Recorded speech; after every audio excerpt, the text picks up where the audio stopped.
This episode is brought to you by our incredible community of listener supporters on Patreon. Our Patreon offers listeners exclusive archival content, extended episodes, and access to community conversations diving deeper with past guests. Your monthly pledge ensures that For the Wild has the funding to keep producing informative, thoughtful, and rooted conversations and programming. All funding supports our small team of creatives, podcast production, and special For the Wild projects like our zines and slow study courses. To support us on Patreon, please visit patreon.com/forthewild. Or if you would rather make a one-time donation or recurring donation outside of Patreon, please visit forthewild.world/donate.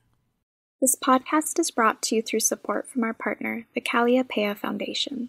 The Calliopeia Foundation envisions a future grounded in compassion, respect, dignity, reverence for nature, and care for each other and the earth. To learn more, visit calliopeia.org.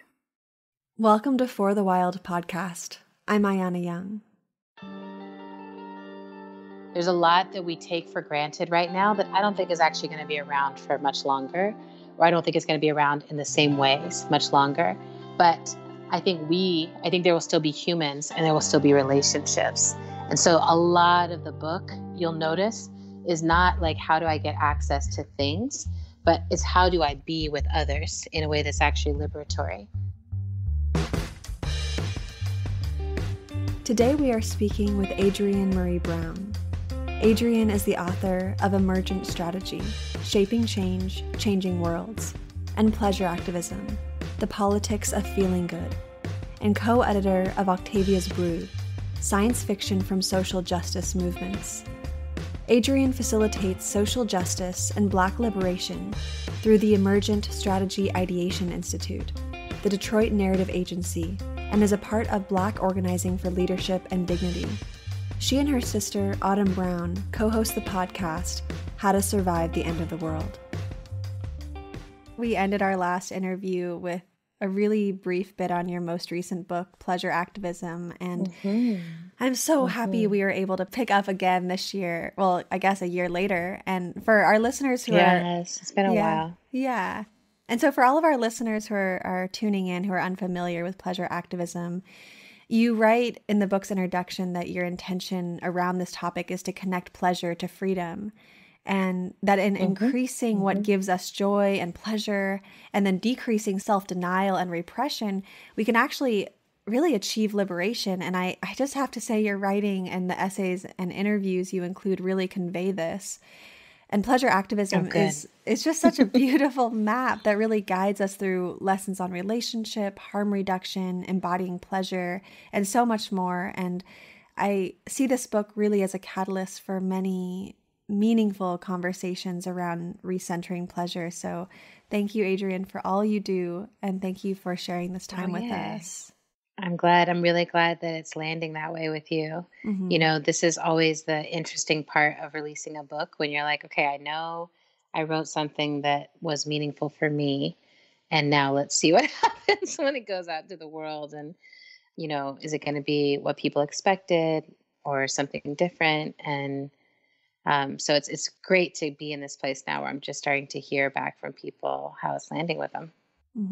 Yeah, I feel like it's going to be a manifesto for many. But I'd really like to ground this interview with a quote from Audre Lorde's Power of the Erotic. Great. So, quote, "We are taught to separate the erotic demand from most vital areas of our lives other than sex.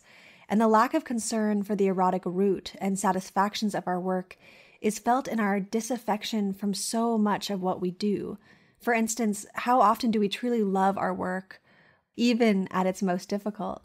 The principal horror of any system which defines the good in terms of profit rather than in terms of human need, or which defines human need in the exclusion of the psyche and emotional components of that need, the principal horror of such a system is that it robs our work of its erotic value, its erotic power and life appeal," end quote. And this really seems to be a foundation which so much of pleasure activism is built upon, that during this point in time when we have responded to suffering, collapse, and unfulfillment for so long, it's critical that we reorient our practices around the power of the erotic. However, at the beginning of pleasure activism, you clarify that you want to broaden the scope beyond the terminology of the erotic. So I'd love to begin by asking you how you differentiate erotic activism versus pleasure activism. That's a great question. I feel like for me, it was really important to be tuning into pleasures that are not necessarily sexual or pleasures of the body. They might be pleasures of the mind, they might be pleasures of connection, but I wanted to give myself some space for pleasures that were not sexual, even though a lot of what the book is talking about sexual pleasure. But when I was doing the research around it, when I looked up, I was like, oh, the erotic is specifically around pleasure and the body. And then there's pleasure, which was like contentment, satisfaction, and joy. And that could happen in the body, but that could happen in other spaces too. Like it could happen in the collective space, and it could happen in activities that have nothing to do necessarily with sex. And that felt important to me. I don't know if it actually is important. So I want to make that distinction, is that it felt important for me to take the risk I wanted to take in the writing process. But I'm always, I'm really open to people being like, oh, it's not actually that big of a difference, or there's no need to make this distinction. Like I always, I'm just sort of like, okay, teach me, So I'll say that for me was when I heard the term pleasure activism, it was a long time before I read the piece by Audre Lorde. And so I had heard this term from, I speak about in the book, Keith Kyler, who was the founder of Housing Works, which is a program in New York that does incredible work. They started, the main thing that I'm most familiar with is that they started basically like a series of thrift stores where people come and you donate your items, or you donate your goods, or stores can donate extra items that they might have to this service. And then they sell those in these thrift stores. And then all the profits go into things that help with folks who are living with HIV and AIDS and who are dealing with homelessness related to that. And I was blown away by the program, and I was blown away by Keith. He's one of these beautiful humans who, like, if you were around him, if you ever saw him on a dance floor, if you ever were in a meeting with him, you just wouldn't forget him. He was larger than his body and larger than life. And then he passed away shortly after I met him, maybe a year or so after I had come in contact with him. But that terminology really stuck with me, that he lived in a way that was so vibrant and so alive, and there was so much pleasure in it. And so much of it was we need to stop feeling so ashamed about the things that bring us pleasure.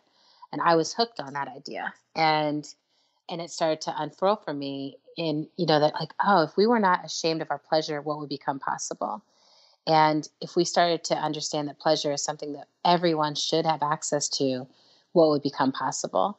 And then I went down the rabbit hole, So then it's well, why don't we all have access to it? And Audre Lorde's thinking on this, right? That it's once you have actually felt pleasure and erotic aliveness flow through you, it becomes impossible to settle for suffering. And so that will spill over into your work and spill over into family and spill over to every part of your life. That became I just was okay, maybe we're going about this in an opposite way from where we need to. That when we get full of anger and we feel disempowered, we point our finger kind of the furthest away from us and say, that's the place where we need to start fighting. And that's who's to blame for this oppression. And it's absolutely. But how are we partnering with our oppressors? How are we collaborating with them? And I think one of the major ways we collaborate in our own oppression and suffering is by buying into the lie that we don't all deserve access to pleasure. Wow. I really appreciate how you just said, how do we collaborate with our oppressors? That's really, gosh, I'm going to have to think on that a lot after this interview. But I know you give a lot of... I think it's one of the main things we do. I think that when I look back, as a Black woman with ancestors who were enslaved, I look back and I'm oh, we didn't opt to be slaves. I don't believe that in any way. And I think that there's all these ways that we begin to collaborate with white supremacy and collaborate with slavery during that time, including folks who are like, I'll try to get ahead by becoming an overseer who participates in the oppression of my own people. I'll try to get ahead by being kind to people who are beating me on a regular basis. I'll try to get ahead and by mixed race, mixing babies, right? Like I'm a mixed race baby from this time, but I look back and I'm like, oh, like that was a strategy that some people were engaged in to try and reduce harm. It didn't necessarily work, but it was a strategy that people were engaging in. And I get really fascinated by all the ways that people were trying to survive back then and which of them were collaborations in their own oppression for the sake of survival. And it makes me think, oh, we must still be doing that. I see people still doing that now, trying to approximate something akin to whiteness, even if they're a Black person or living in a Black skin. And I get curious about it. Or watching women be like, okay, the only way to get ahead is to take on this hyper masculinity to move into the workplace. And often that means, stomping out femininity in the workplace of other women. So I see all the ways that this shows up. And I think it's something we have to always be mindful about, is that I don't think anyone can keep us enslaved if we don't want to be. And I don't think anyone can keep us oppressed if we don't choose to participate in some way in it. And I just had this incredible panel that I got to sit and listen to where folks were talking about the slave rebellions in Haiti. And it's so invigorating and enthralling to just hear about the ways people are like, no, we are going to fight back. We're not going to accept this. And to think about what has to happen for people to ever say no to their oppression. Thank you for that. Now, I know you give a lot of examples of social conditioning that transpires through our lives, and it's just so apparent that these norms strip us from our lineages of pleasure, power, and agency, really.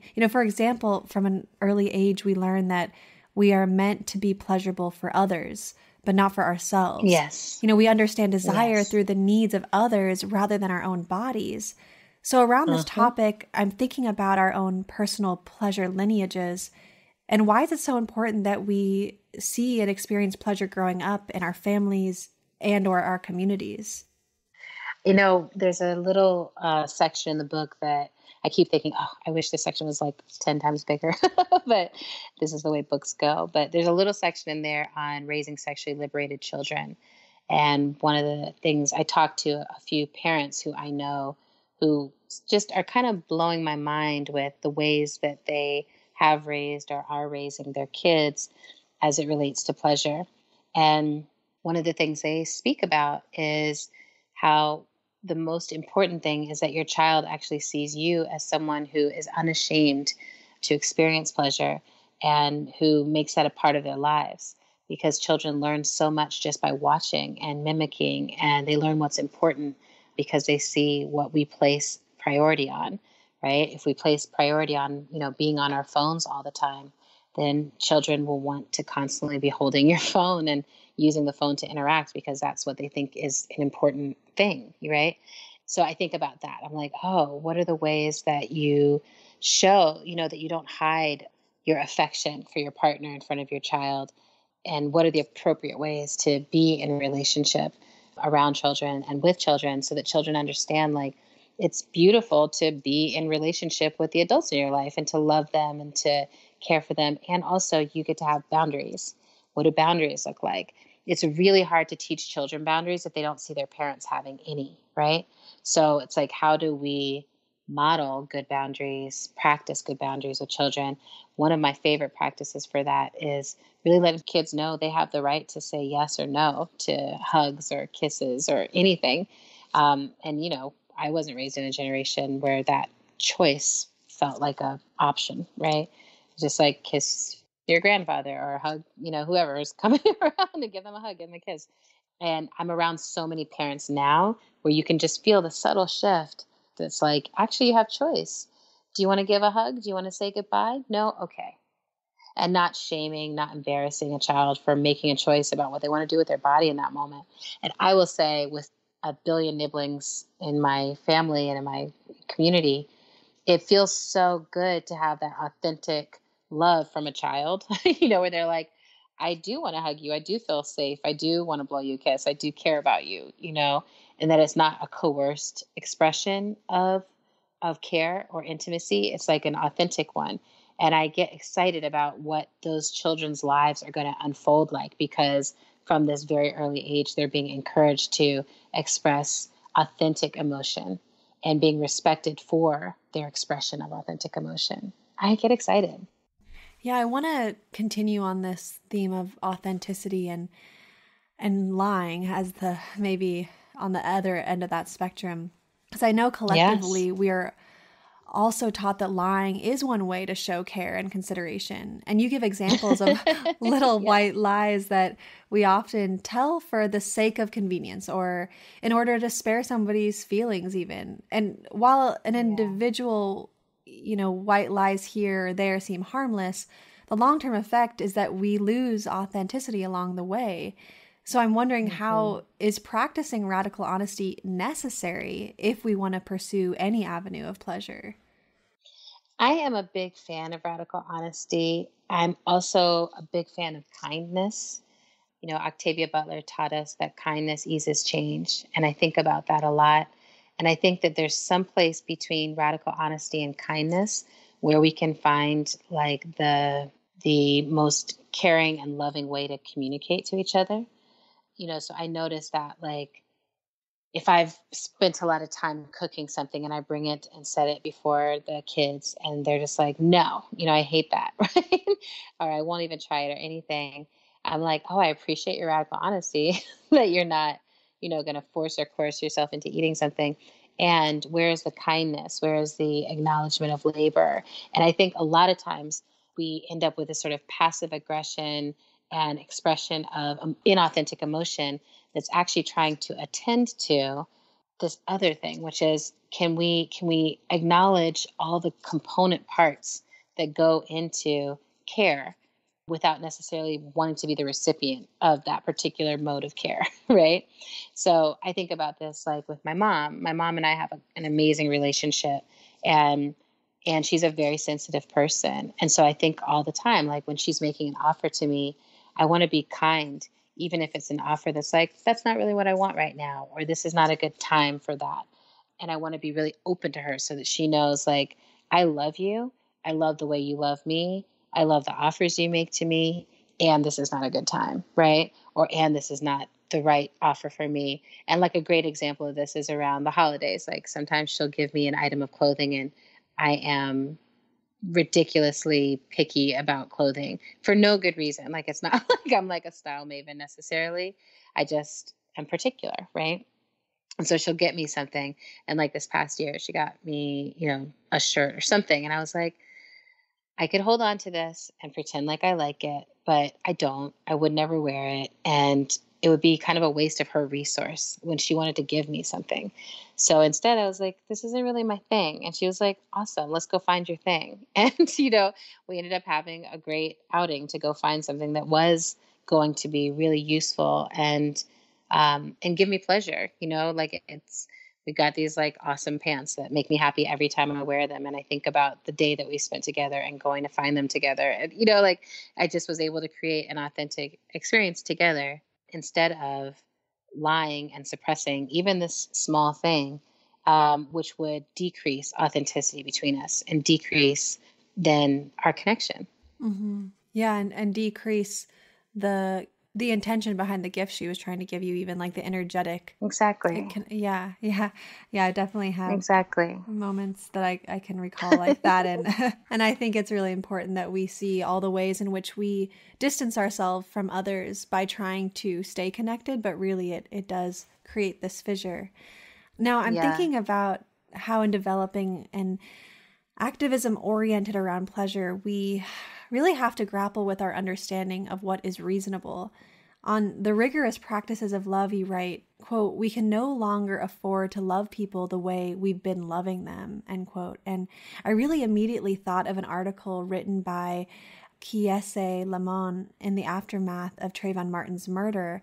And Lamon writes, quote, "I want to be loved unreasonably by an unreasonable love, because we've nearly drowned in the poison of reasonable loving, reasonable liking, reasonable living, reasonable essays, reasonable art, and reasonable political discourse," end quote.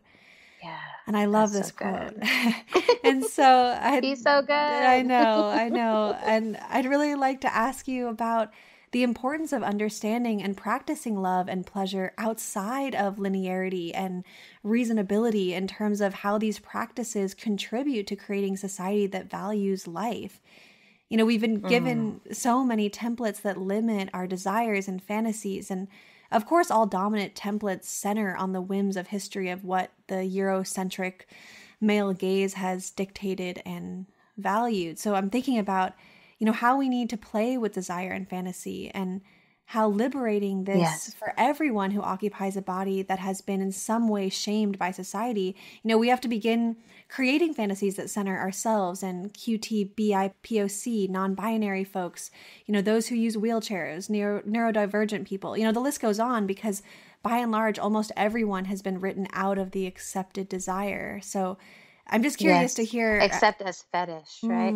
I think this is so important. I mean, I include Casey in the book. You know, he talks about, he says, child, we need all the pleasures, you know. And I remember it sticking with me of like, yes, I want to particularly hear a Black man from the South talking about pleasure, and talking about love and talking about the things we need. So I'm really grateful for you uplifting that. And I do think this piece around the whole idea of something being reasonable and being able to be categorized as reasonable is in and of itself limiting, right? And I think all the time about all the different limits that have been placed on our radical imaginations, and that includes our imagination for what our body can feel, can do, how it can be treated. And I get blown away whenever I find myself communicating clearly to a lover, for instance, here's how I really want to be touched. Here's how I want to be treated, and finding that it's possible. And then wondering, like, why is this such a surprise to me that I could have what I want?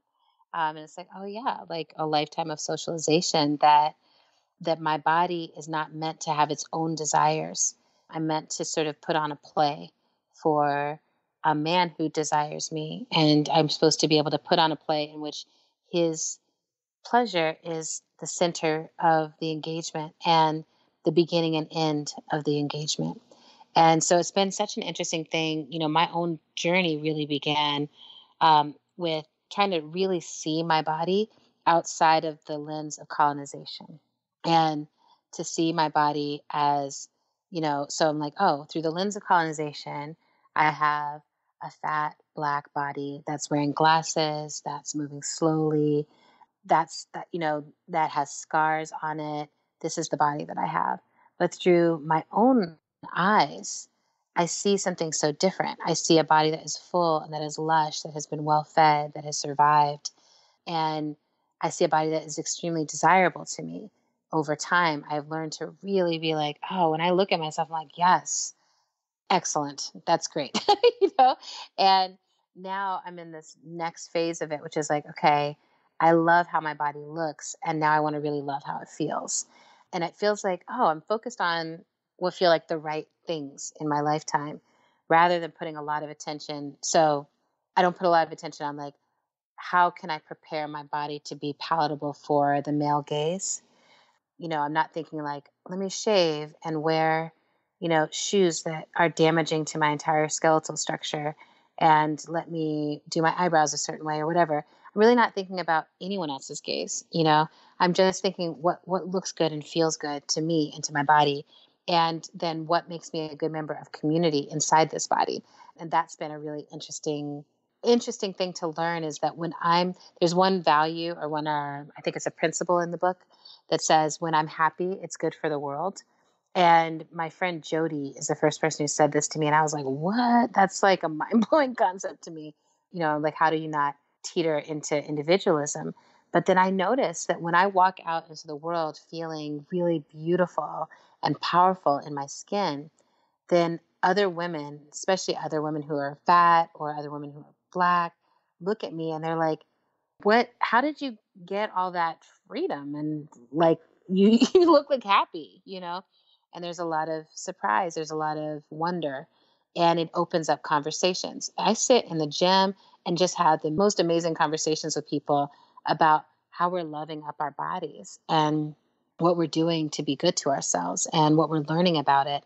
And a lot of these women are like over 50, over 60 years old, getting to this place of like, wait, my body is not just a working body for someone else. My body is like for me. So a lot of it is to try to figure out like, how do we reclaim that earlier in life? And how do we understand that it is an act of decolonization? And then, the book has a lot of practices, right? Like do some homework so that you can start to shift that relationship if there are places where it's stuck. And I'm hopeful that it'll be a few generations, but it's not out of reach, that it'll become a new norm. It'll become a new norm that children are raised to feel excellent in their bodies, whatever their bodies are like.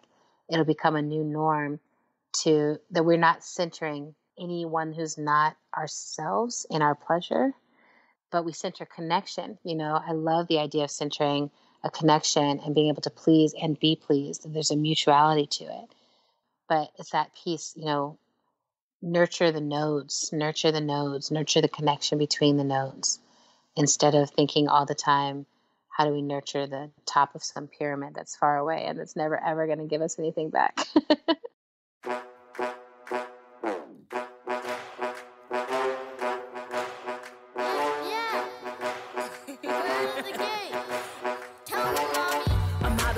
And I'm feeling it out. I'm out of the gate and I'm feeling the sound. I'm out of the gate and I know what it's about. I'm out of the gate and I'm doing it loud. I'm alright and right. No one can take my life. I'ma fight and fight. No one can take my light. I'm ready to take flight. That was in the plan. Damn was damn. My words catch fire and my connect wires.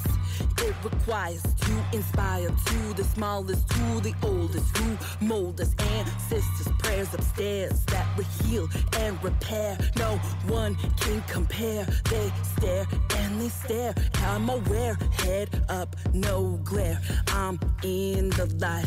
I'm in the fight. I'm in the sight.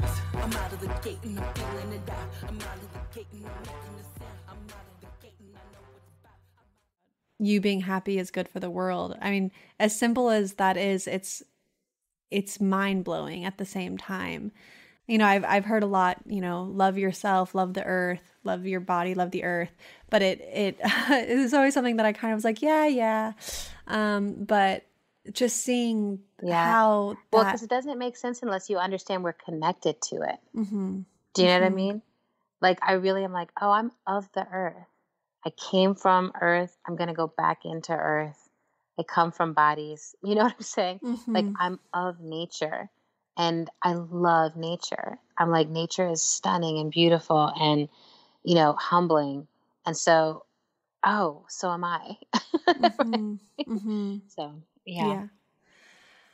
So I'm thinking about one of your subchapters, and it's comprised of reflections regarding the discourse and strategy that has emerged from all the iterations of the Me Too movement. And I think we share a lot of the same sentiment in that responses to Me Too are potentially furthering a culture of repression, and which will, potentially just continue to be just as toxic and harmful, if not more so. And I know this articulation is often taken out of context or shut down, and I think in large part that is because of a conflation of desire and sexual energy as the source of sexual harassment. But in this subchapter, you point out that we are asking people to be less honest about the complexities as an easy fix to this problem that we've been swirling in for a very long time. So I'm curious about the possibilities of addressing the culture that continues to be revealed by Me Too while preventing further repression. How do boundaries come into play here? And how can we have boundaries that are healthy for us, but don't shame desire either? Yeah. I mean, those are the questions, right? I'm trying to figure it out too. I feel like one of the things that I get inspired by is actually seeing what Tarana Burke is up to. That so much of her focus is like, how do we actually heal? How do we heal? Like, how do we move from telling our stories to actually being able to heal the harm and the wounds that have happened? being able to grow to a next place where we are able to reclaim pleasure, where we are able to reclaim connection and healthy connection. And like, you know, Tarana is someone I really look up to because you can see the pleasures of her life, you know, the way that she dresses herself and shows up in a space. She loves fashion. She loves to look amazing, you know, like she has for a long time. Before this moment in the spotlight, I remember being a big fan of a blog of hers where she was just documenting her amazing fashion choices. And I was just like, yes, I love this person. And I love how she claims pleasure. And I think it's very deep to me that it's like she, as a Black woman, as a person who kind of got this off the ground and put these words, you know, out there, is someone who cares about pleasure. So that's a first and foremost piece for me. It's like, yes, like her call was not, let's go out and tear people down. It's like, how do we unveil and lift women up and lift survivors up and lift these stories up? And then how do we begin to heal? And something that I feel like I'm wrestling with and trying to figure out is the idea that, you know, we want to eliminate or desexualize every part of society, and that we think that somehow that will keep us safe, right? That like, you shouldn't be thinking about sex in the workplace. You shouldn't be thinking about sex in the store, in the gym. You shouldn't be thinking about it. But the reality for a lot of people is they are thinking about it, or they are feeling attraction, or they are moving through the world in that way. And I think what happens is we miss an opportunity to teach people, here's how you actually express attraction in a healthy way. And then here's how you handle rejection in a healthy way. And I think if we could start to depersonalize both of those things, that it's just like, that's a normal part of life. You feel attracted to people, they may or may not feel attracted back to you. You express it in an appropriate way, and they can tell you whether they feel it or not. And you deal with your rejection, or you get to get a new lover. You know, like, it's like we've gone so far off course. And I think the main reason we're way off course is because capitalism has so tightly woven itself through every kind of human interaction that we can have. So there's a constant sense of, do I own you? Do you own me? Are you my possession? Are you my belonging? Are you going to please me? Do you think that you could possibly please someone else? I don't think so. You belong to me. And then we turn it all into consumerism, right? It's like, because you belong to me, I buy you this expensive ring, and I buy you a house, and I give you money, and you raise our children. You know, it's like really looking at like, what is the old sort of construct of marriage and construct of love, and that sex was supposed to happen only in that context of, you belong to me, so you give me sex. And if I tire of having sex with you, then I'll go buy sex somewhere else. I mean, it's fascinating when you really start to like understand like how deeply capitalism and patriarchy have got us hemmed up into thinking that pleasure and sex and love are things that have to be part of ownership. And so then you end up in this hyper repressed state where we have really taken away the nature that is in us, that is like love and attraction flowing freely, bodies flowing freely, bodies belonging to the person who has the body and not to anyone else. And so I'm interested in a return to those things. And I think there's a lot of interesting experiments around this. Like, I think a lot of what people are trying out in terms of poly relationships plays a role in this, not because that's, I don't think poly is some higher state of being or higher, you know, some better way of being. But I do think it's as prevalent as monogamy, right? Like, I think there are as many people who want to be in multiple relationships at a time and who feel the capacity to be in that, as there are people who want to just be in a monogamous relationship. And so I think it's one of the ways to challenge these old assumptions, right? It's like, oh, I love you and I care about you, and I don't feel ownership over you. And if you feel attracted to someone else, that's okay too. And here's what I need around that. Let's have some good agreements and like make sure we talk about it. Or maybe the agreement is I don't want to talk about it, right? And making sure you're aligned with your lovers or your partners around those things. And all of it just means being able to say stuff. And I also have to say, I'm not really a big process person. So maybe to my detriment, but I'm not necessarily putting out like we should just be in a million processes around everything we feel and think. It's much more we need to practice being in our own agency and freedom and giving people room to be in their own agency and freedom, acknowledging that we have a complex set of emotions, including attraction, and that this is ever changing. And so because we have all that, we need to have great practices of communication, boundaries, and consent. And it feels like the repression and the shame really actually stop people from being able to communicate what they need, what their desires are, even what boundaries are. And it's so interesting to hear your take on it all, because we're in a big mess, and we've gotten ourselves in this really complex state where many of us don't even know how to be in a healthy relationship, how to express healthy desires, whether or not some of us even understand what our desires even are. I mean, really starting at that base level.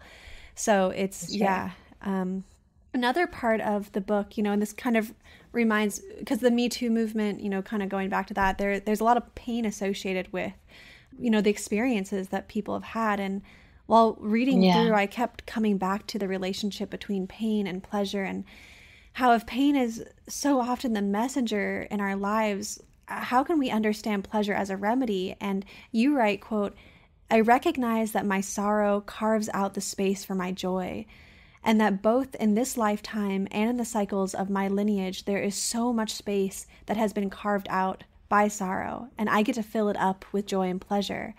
What a pleasure it is, after all, to be a free Black queer woman, to be a human, self-aware, to be of the earth. With such beauty and interconnectedness, pleasure is the point. Feeling good is not frivolous, it is freedom," end quote. So I wanted to ask, what is the role of pleasure in alleviating our pain? And then maybe to take it a step further, I'd like to discuss the difference between healing pain through pleasure versus numbing pain through pleasure. And have you found a successful way to navigate this thin line? There's a lot in that question, Ayana. I feel like, one thing is that one of the first books I was ever familiar with as a child was The Prophet by Khalil Gibran. And I felt like it's a great teacher in terms of this, that your sorrow carves out the space for your joy. And conversely, your joy carves out the space for your sorrow.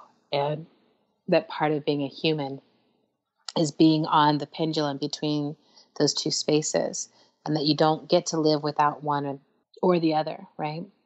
So that feels important because it's the thing that makes the distinction between pleasure activism and hedonism for me, is that I'm not saying, hedonism says pleasure without the pain, right? That it's all pleasure, and that we want to live in a society where suffering doesn't have to happen, pain doesn't have to happen.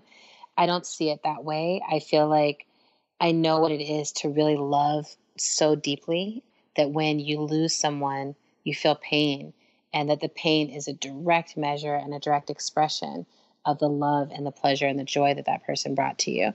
I don't want to necessarily give up the pain. Like I don't mind it, like it feels like it's appropriate. I feel like there's a lot of inappropriate suffering. There's a lot of pain that is wrong. And I think that there's a distinction, to me, when I think about what are the cycles I'm trying to end in life? It's not like grief in general. It's not the grief that comes from losing someone who is naturally aged and died. It's the grief and suffering that comes from violence and harm and inappropriate death and unnecessary suffering, and suffering that falls along the fault lines of race or class or sexuality or something else that you don't have control over. That's the kind of suffering, that I move against. I will say that in terms of pleasure being able to heal versus being able to numb, I think this is such a crucial question. And for me, the answer lies in my somatic practice, which is centering, really being able to develop a sense of deep connection with my body, and with my body as a place that I can center in, I can continue to come back to, and that is a source of a ton of data. And if I'm actually listening to my body, I can tell the difference between what is healing me and what is numbing me. And sometimes I'll say I need mindful dissociation, right? I'm like things are too hard and I do need to numb it down, or I do need to soften the blows somehow. But I don't want to live my life that way, right? And right now we're in this political, socio-political moment that is so overwhelming and so taxing that I see a lot of people who are like, I just can't really handle being present in life at this moment. And a lot of people who are choosing to numb. And it concerns me when I see it in myself and when I see it in others, because I think what happens is we miss the miracle and we miss the cues that are coming that are saying it's time to move, or it's time to divest, it's time to stop participating in these systems. Like when it hurts this much, it's actually not a sign to numb, it's a sign to leave, right? Or it's a sign to revolt. So I'm thinking a lot about that.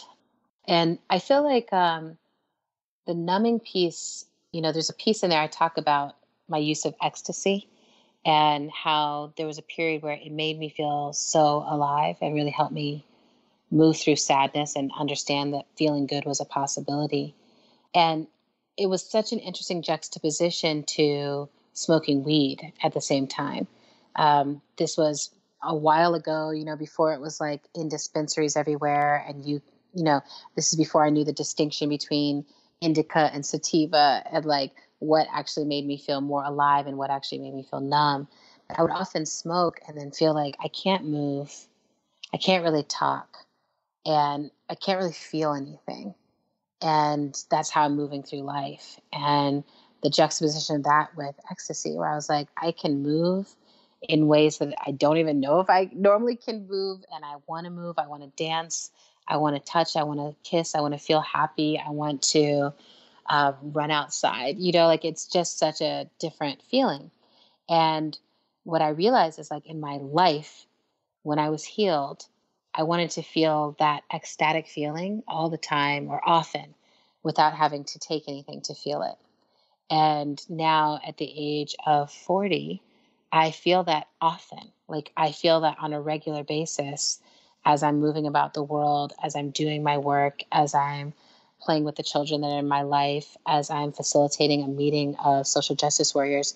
I often get this flood of ecstatic aliveness that comes through me. And it's a way that I know that I've healed, that there's some parts of my system that tend towards depression because of long pain that have actually healed.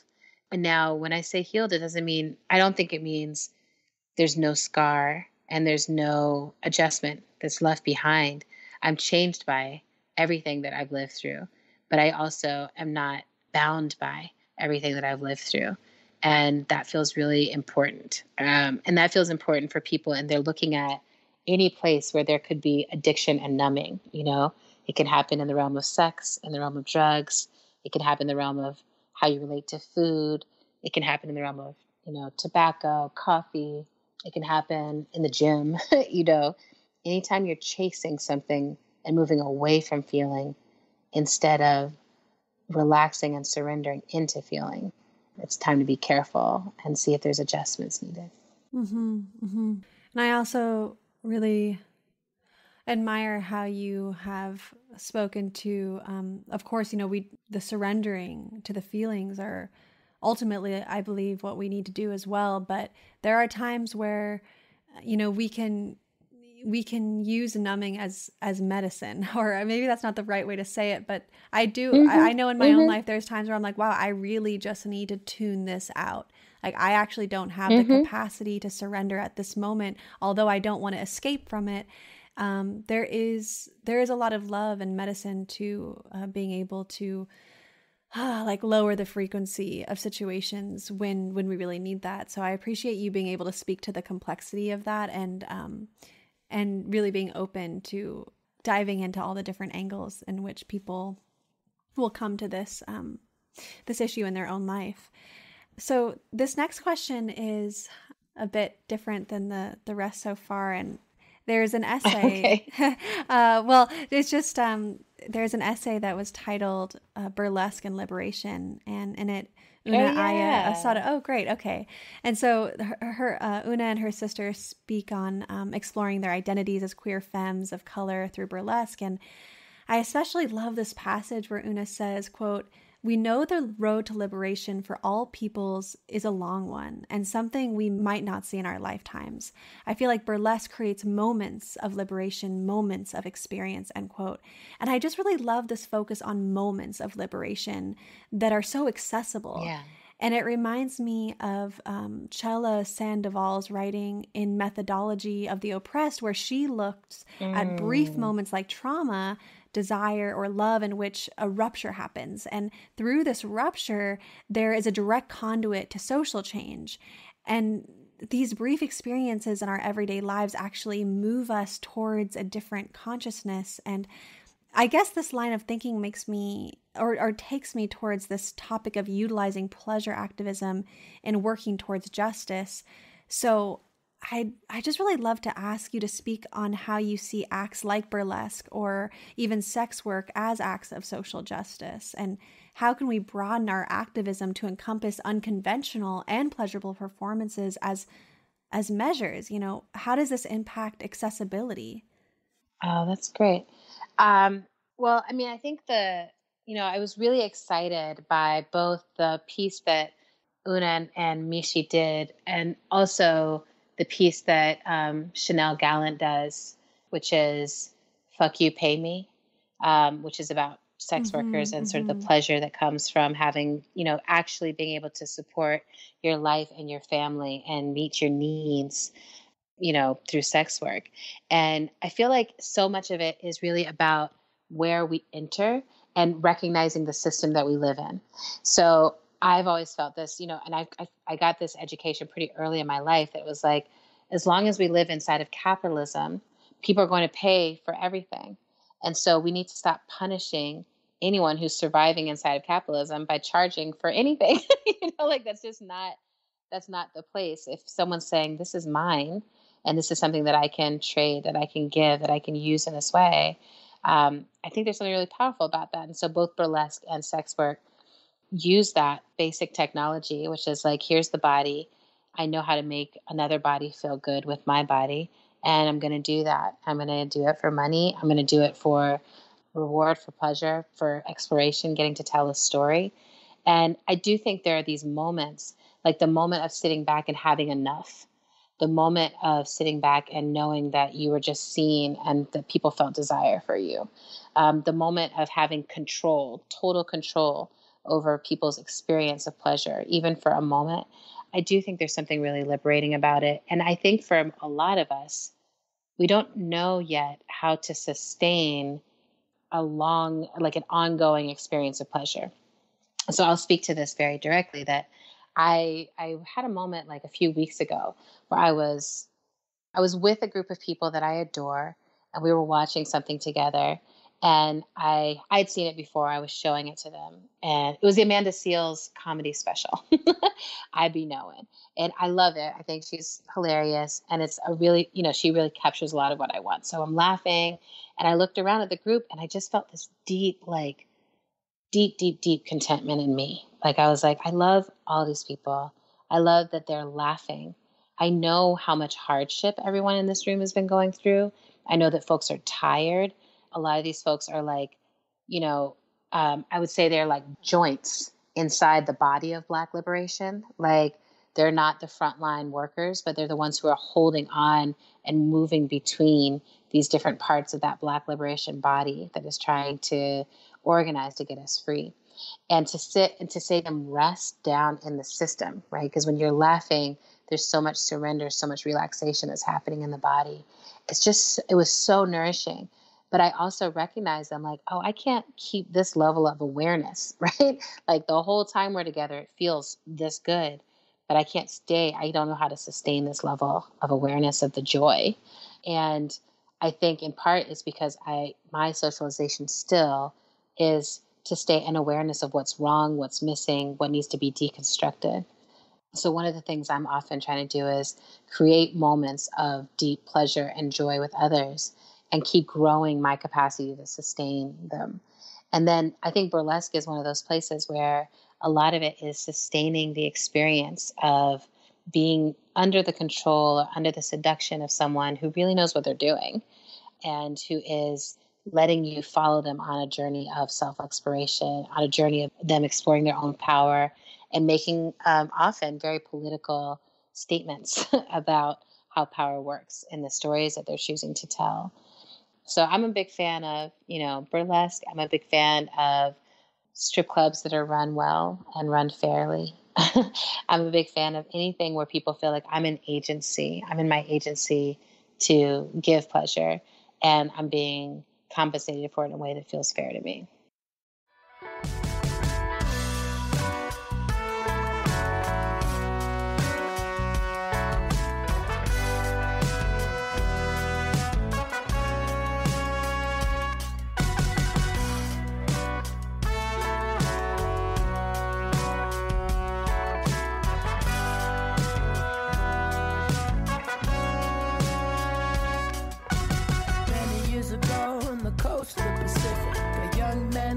At his eyes full of visions, he prostrate on the ground in his village, told of a monstrosity called capitalism.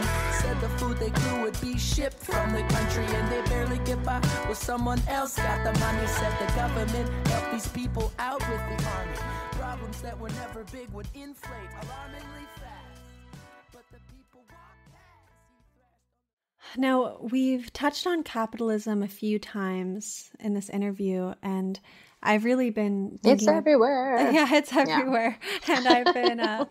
and as I was thinking about pleasure and capitalism, I know that capitalism just it manufactures false desire in relationship to lacking and scarcity. So I'm just really curious as to how you think our unhealthy relationship to pleasure is partly perhaps or fully a derivative of the structure of capitalism, but perhaps even more so than commodity, money, and pleasure. I'm really interested actually in thinking about forms of pleasure that are not driven by the fossil fuel economy and how that ties into the accessibility of pleasure as well. Because at this point, it just seems like even the simplest pleasures are so tied to fossil fuels. And I was just wondering if this thought is something that sneaks up on you as well. And I'll give you an example. When I was thinking about this question, I was like, okay, I thought, well, what are the simple pleasures in my life? I'm like, oh, taking a bath. And I'm like, oh, shoot, my bath sometimes is run off propane. And then that propane is the fossil fuel economy. So it was just something that I really got lost in. And I just wanted to, hear your train of thought on that, because I almost got into a vortex with it where I couldn't. It was really hard for me to find there's no way out. Yeah, exactly. Yeah. I mean, I think that part of it is I live in reality. I live in this world right now. So how do I unhook myself from the systems of this world for pleasure? And most of us can't. Most of us are not even at that level of awareness, and I don't think it's a necessity. I think one of the things, for me, the most fundamental place of pleasure is inside the body. And it's not that you need anything outside the body to give you that pleasure. So I think a lot about how to turn off pornography and disconnect from your sex toys for a little while, even though I'm very pro sex toy, but to remember that you can always be a body with your own body or with other people's bodies, right? That it doesn't have to be anything that you buy, anything that you sell, anything that you go outside yourself to get. And that so much of the deepest pleasures actually come from just being really, really present in a given moment. So for me, there's always that piece. But then I don't want to ignore this. It's like there's a lot to this idea of how do we start to practice things that bring us back into a different relationship with the world's resources, right? And so one of the places in the book, when I talk about the liberated relationship for me is one of the main ways that we can actually practice being in a different relationship with each other, with the world around us, that is not an oppressive one, that is not taking from anything. It's being in relationships where everyone actually is in their agency and their power to be there. So for me, I'm like a lot of the other pleasures, I say that I'm a hot tub person. I love a bath. I love all those things. I'm totally with you on that being a limitation, but I'm also really tuned in to at some point. So I live with a lot of apocalyptic awareness, right? That I'm there's a lot that we take for granted right now that I don't think is actually going to be around for much longer, or I don't think it's going to be around in the same ways much longer. But I think there will still be humans and there will still be relationships. And so a lot of the book, you'll notice, is not like, how do I get access to things, but it's how do I be with others in a way that's actually liberatory. And that's intentional. I would love for the book to be the kind of thing that people are carrying around even when they're not able to fly around anymore, right? That it's something that people are like, oh, I can still use this to think about how I flirt and how I get naked and how I get into right relationship with my lover and how I get into right relationship with my children and how I turn up humor, right? That most of the technologies are ones that actually don't rely on a capitalist system. This seems really important to me when it comes to access as well, because I have found that for me, getting my access needs met is primarily about being in relationships that are open and clear and clean enough that I can actually communicate what I really need in real time. And it doesn't matter like, oh, can I get a car from here to there? Or is there an elevator? Or all these other things. Like that stuff is secondary to whether I can actually express my need in real time to the people that I'm with, and that we can work together to figure out how we can meet that need. And so I've got arthritis and I travel all the time. And for years, I have been making my pain so much worse because I was scared to just say out loud, here's what I actually need. Here's how my body's doing. And that has really shifted. And it's been so powerful for me. And I'm not all the way there yet, but to start saying, like, I have this disability, I have this need, and bringing that into the bedroom as well. You know, that when I take a new lover, that I talk a little bit about, hey, you know, my knees don't work like they used to.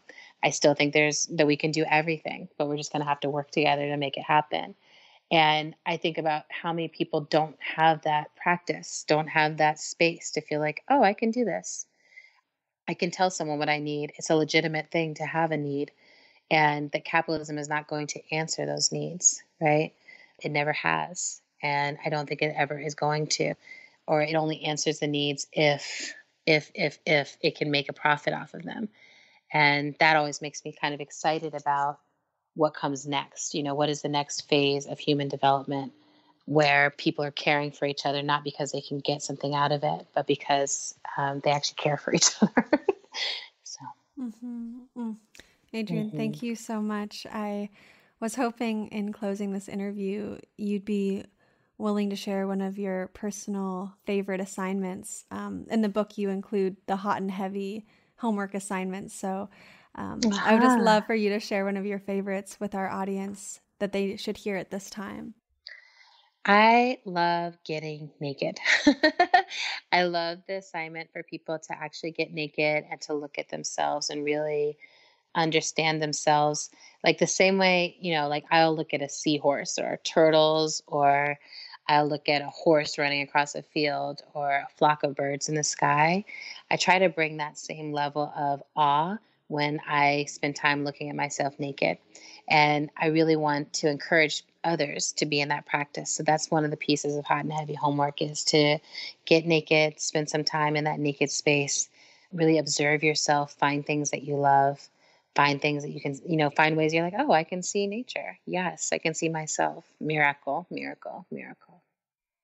To me, it's this unexpected gift of this time, is that it's actually a really beautiful thing to be in a body and to be in relationship with other people who care for their bodies and love their bodies and see their bodies as a part of nature. So I'm here for it. Let's do it.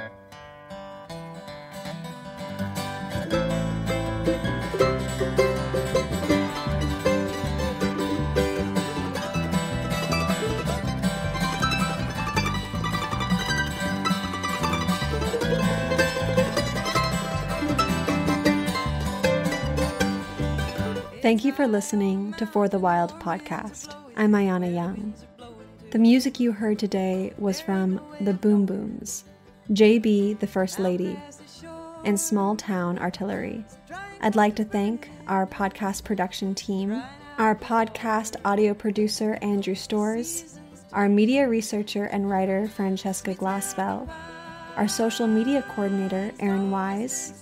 Hannah Wilton is on production outreach, and our music coordinator is Carter Lou McElroy.